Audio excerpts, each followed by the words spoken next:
Have you recently received a Medicare card and maybe you've looked at it and wondered, what exactly does this mean? What do I actually have? Or am I finished enrolling in Medicare? Or maybe you're asking, do I need to do anything else? If you've asked yourself any of those questions after you've received your Medicare card, you're not alone.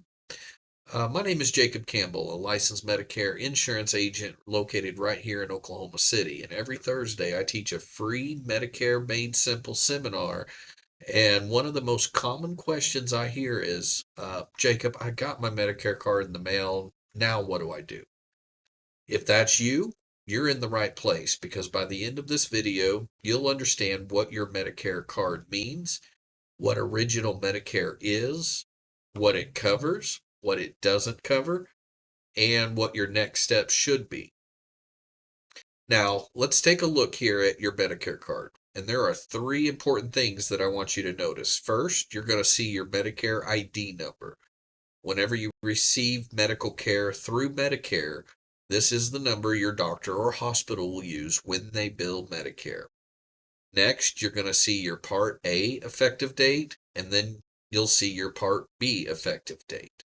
So if your card has both a Part A and Part B effective date on it, congratulations, you now have what's called Original Medicare. But here's what surprises many people. Receiving your Medicare card and having Original Medicare doesn't necessarily mean you're finished making Medicare decisions. For many people, it's actually just the beginning. So let's talk about exactly what Original Medicare is. So Original Medicare is, of course, the federal health insurance program for people age 65 and older, as well as certain younger people who do qualify for it because of a disability. Now, it's only made up of two parts, your Part A and your Part B. Now, instead of giving you a bunch of definitions that you'll just probably forget, let me tell you how it works with a real life example without getting too much into the weeds. Let's say you wake up one morning with severe chest pain. You call your family doctor and schedule an appointment. That visit is generally covered under your Part B. Your doctor examines you and says, "Hey, I don't like what I'm seeing here. I want you to go straight to the emergency room." So you head to the hospital. Even though you're now at the hospital, you're still considered an outpatient. So those emergency room services generally fall under your Part B. Now, the doctors at the emergency room, they run tests and determine you're having a heart attack, and they decide to admit you to the hospital. Once you're admitted as an inpatient hospital patient, now your Part A kicks in, and that becomes responsible for covering your hospital stay. And you spend several days in the hospital, receive your treatment, and eventually you're discharged. And a week later, you have a follow-up appointment with your cardiologist, and that's going to be covered under your Part B again. So here's the easy way to remember it. Part A will generally cover your inpatient hospital care, your hospice care, or skilled nursing care. Part B generally covers your outpatient medical care, things like doctor's visits, specialists, lab work, preventative services, physical therapy. Those are what your Part B generally covers you for.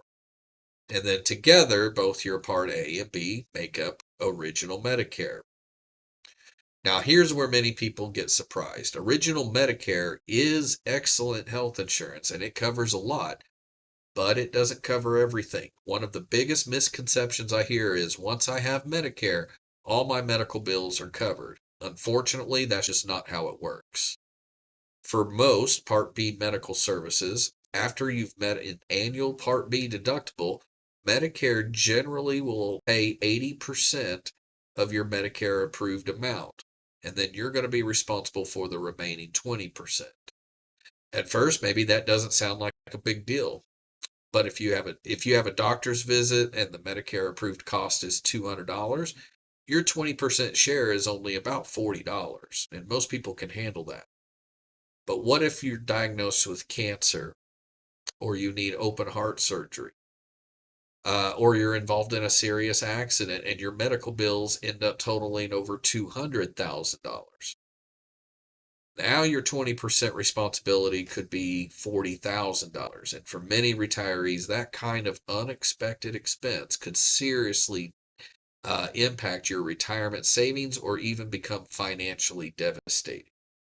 That's why it's so important to understand not only what Medicare covers, but also what you're responsible for paying. Now, you also may have noticed that I haven't even mentioned prescription drug coverage yet. And that's because original Medicare, remember it's your Part A and B, does not include prescription drug coverage. If you want help paying for prescription medications, you'll typically need Medicare Part D, which is a separate type of Medicare coverage. Now, there's a lot to understand about Part D, how it works, when you should enroll, how to avoid late enrollment penalties, and how to choose the right drug plan.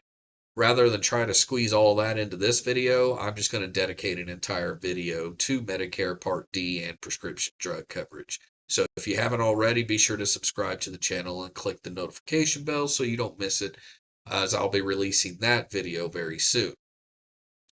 Now, in addition to prescription drug coverage, original Medicare also has several important coverage gaps. For example, it generally doesn't cover your routine dental care or your routine vision care, including glasses and frames, hearing aids, and most routine hearing exams, and long-term nursing home care.